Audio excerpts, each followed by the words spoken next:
Coast to Coast podcast brought to you by Play Picks and the Lines. Coming to you from the West Coast, Josh Lander, joined as always by my guy on the East Coast, Nate Weitzer. We are going to jump into the Monday night playoff games for you guys here. Got a couple of nice matchups. All these matchups are kind of fun right now, but the two we'll be talking about, Nate, here in just a sec, that Miami-Milwaukee game and Denver-Portland. We are going to have a gift card opportunity for you guys within one of those games, so make sure you are liked and subscribed to that page. Jump in the comments and give us that prop total that we'll offer here in just a minute.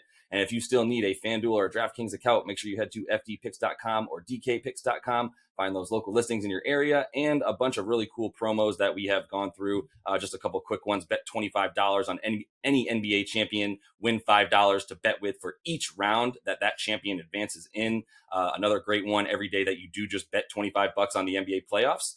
You get $5 free to bet with, which rolls over each day. That's pretty awesome. And then 33% parlay boosts that can be used on any NBA playoff games. Get a bunch more. I got a parlay that I'm feeling pretty good about here in a sec that we'll talk about. Maybe throw some juice on that. But Nate, let's jump into the lines real quick and let the people know what's up. Yeah, we have a great two-game slate on Monday, starting with a rematch of that thrilling Bucks-Heat game. Right now, the Heat are plus 4.5 and plus 300 to still pull out the series. The total sitting at 222.5, and then the Blazers and Nuggets going for game two there. Interestingly enough, that was the only game one to go over so far in terms of the point total. Similar total for game two. It's at 226.5, and the Blazers are once again slight underdogs, plus 1.5. So switching it up a little, Josh, you talk the East Coast game, and then I will get into that West Coast. For sure, yeah, a lot of fun stuff to watch there. We're actually in the middle, while we're recording this, we're in the middle of that Jazz-Memphis game. It's currently 29-19 in the second quarter. I think we're looking at another under to maintain that streak that you mentioned of only one game one going over, possibly some of these nerves and not enough time in a very short regular season to figure things out like teams might normally have been able to do. A lot of teams also limping into the playoffs. So we're seeing a lot of that. Actually, no injuries to talk about in this Milwaukee-Miami game two. As you mentioned, game one was a thriller. And a couple of things that I'm looking at, I'm really looking at the Miami side of things, in terms of what happened there. Why did Jimmy Butler have a game where, he shot so poorly from the field, and only scored, 17 points? Basically Giannis guarded him. And that was something that did not happen last series. Giannis guarded him for 8 minutes out of the 14 total minutes that the Heat were on offense with Jimmy on the floor. Another 3 minutes of that was taken by PJ Tucker. So they combined, for 11 of the 14 offensive minutes Jimmy Butler played, they combined to guard him that whole time. They only gave him 7 points, and he was allowed 4 assists, and then he had 3 turnovers, shooting a total of 2 for 12 from the field, 1 for 4 from 3 with those two guys guarding him. I love the impact that PJ Tucker has already shown himself to have in the first playoff game, and that toughness that he brings. Like I said, last year Giannis only guarded Jimmy for a total of 10 possessions in the entire playoff series that they lost in 5 games. So, this year you're going to see a lot different. And you saw Giannis go under the screens. One thing that really helped is that, Jimmy Butler was not able to get to the rim. He averages 6 field goal attempts at the rim on the regular season and only 2 3-point attempts a game. In this game one, he had 4 field goal attempts at the rim. He only got there a few times. And he had 9 3-point attempts. As we said, he only made 2 of those in game one. So not a great game for him. Another trend, something I think will continue, is Tyler Hero not being able to perform when he goes to Milwaukee and actually plays in his hometown in that stadium. He, in 4 games, that's obviously not including the bubble last year. So only in Milwaukee, he's averaging 10 points, 4 boards, and 2 assists on 28% from the field and 15% from 3. It's a decent enough sample size to say there seems to be a little bit of nerves when that kid goes home. You did see a big game from Goran and from Duncan Robinson there. They both combined for 49 points, 12 of 23 from 3 was awesome. Duncan shot all 13 of his field goals from 3-point. And actually made 7 of them. So, an incredible game from him. But, really, like I said, I love the impact that PJ Tucker had with his defense. I also love the impact of what Drew Holiday had, not only on defense, but on offense. And you're seeing this year between Giannis, Drew, and Middleton in game one, they all combined for a 71% usage rate, meaning they've got the ball on offense the entire time, which is something I really like to see. Drew Holiday having the ball in his hands, almost 30% of the game. I like that a lot more than I liked when Eric Bledsoe was that option for them last year. So I do think you're seeing some changes. I'm not going to touch that plus 300 still, with Miami in for the series. And then, for game 2 specifically, I am looking at Jimmy to probably struggle a little bit again on offense. I'll take under 23.5 points for him, about even money on FanDuel. And then Chris Middleton, I like him to score. Again, he had 27 this game, or 26 rather. No, 27, leading the score for them, shooting a great percentage from the field. I think he gets over 21.5 points. And then that parlay I mentioned, I do love the juice that I'm getting if I take the under 222.5, which I'm taking no matter what, that under 222.5, even by itself. I love that bet. That the under has gone between these two teams has gone 3 of the last 4 games. So I'm going to take that under no matter what. I do like parlaying it with Miami plus 4.5, despite all the struggles of what I was saying. These games are going to be close to meet the entire series. It's going to be a dogfight at the end. And I think that, if one team is getting 4.5 points at any point, I'm going to take the underdog and feel good about that. If I parlay that with the under, that's 254 in a same game parlay, on FanDuel. So I really, really like my odds there. Yeah, I mean, if it follows the trend with the under there, I think you agree that it's going to come down to the last possession or two. So absolutely, they could be covering there. Heat getting some pretty good value just on the money line at plus 155. I don't feel comfortable calling a win either way at this point, because these teams have just been, it seems like they've just been lining up to face each other since last year. I mean, at least Milwaukee said, let's address our issues in the offseason. And they really did. Throughout the season, getting Tucker at the deadline, like you mentioned, let's address specific issues that Miami exposed. And now let's put that into practice on the court. And they did it on the defensive end for sure.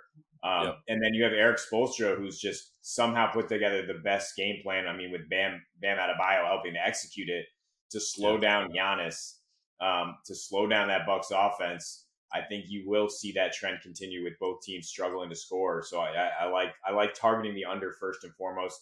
I'm not sure if Duncan and Goran Dragic, against some pretty athletic 3-point defenders, can continue that torrid pace from 3. So fewer points definitely. But then the one game that did go over right in Denver, and I think it's more about what the Blazers are doing right now. The number 1 defensive rating over their last 13. Been playing playoff ball against playoff teams in that span, and just continue doing what they do against a Nuggets team that is really powerless to stop them right now. I saw people giving Campazzo credit for his effort getting into the jersey of Dame. Really what that landed him was a bunch of early fouls, and on the bench are going to hurt the Nuggets offense a lot more. Because the Blazers have this game plan to just make Jokic a scorer first and foremost. Take away his assist, held him to a career playoff low 1 assist. It kind of reminds me of the way the Mavs used to play Steve Nash, MVP Nash on the Suns. Remember, there was one game he had 48 points and they lost in double overtime. It's just kind of that same idea that, go ahead, get your points, but if nobody else is getting off, you can't win this on your own. And the Blazers have multiple guys that the Nuggets just have no answer for, obviously led by Damian Lillard, to really spread the floor. They're trying to blitz Dame because they have no individual defender for him.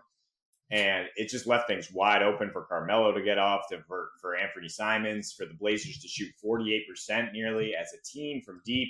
And they really could have shot higher on just the quality of looks they got. It's been a problem for the Nuggets down the stretch. They were actually 24th in 3-point defense in their last 8 home games. So if you're not going to guard the 3-point line against Portland, you're definitely in trouble.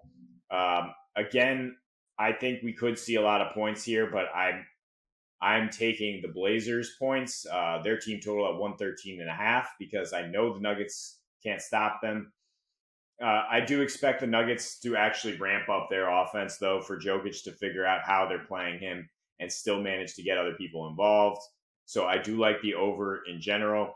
And I just like the juice you're getting when you take the Blazers to win and that over. FanDuel is offering a little boost for those odds at plus 320, which is just great, considering the way they can fill it up in the fourth quarter. Both these teams fill it up in the fourth. And on FanDuel or on DraftKings for the Blazers to get 30 points in the fourth quarter, be the first team to get their 30. With Dame Lillard, the top fourth quarter scorer in the league, I trust that they can get that whether they're down or up. You get plus 210 just on them to be the high scoring fourth quarter team there, essentially. So just banking on those things, yeah, in general. And as I said before, game one, love the Blazers to win this series. I think that they could actually just do it in 5 games or so if they get this one tonight, and just show that the Nuggets really are going to be too thin without Murray.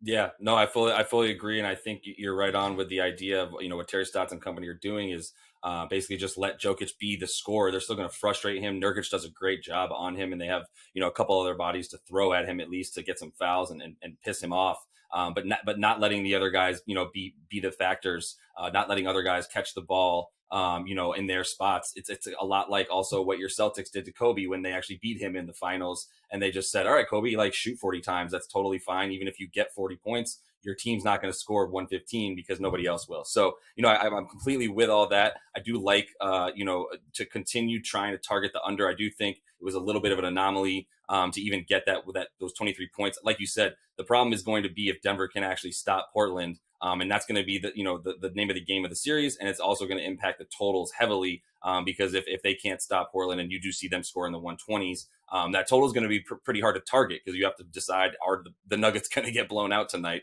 or not. So we'll continue to see that either way. Another really fun slate of games tonight as you are all watching this on Monday night. We do want to offer up a quick gift card, Nate.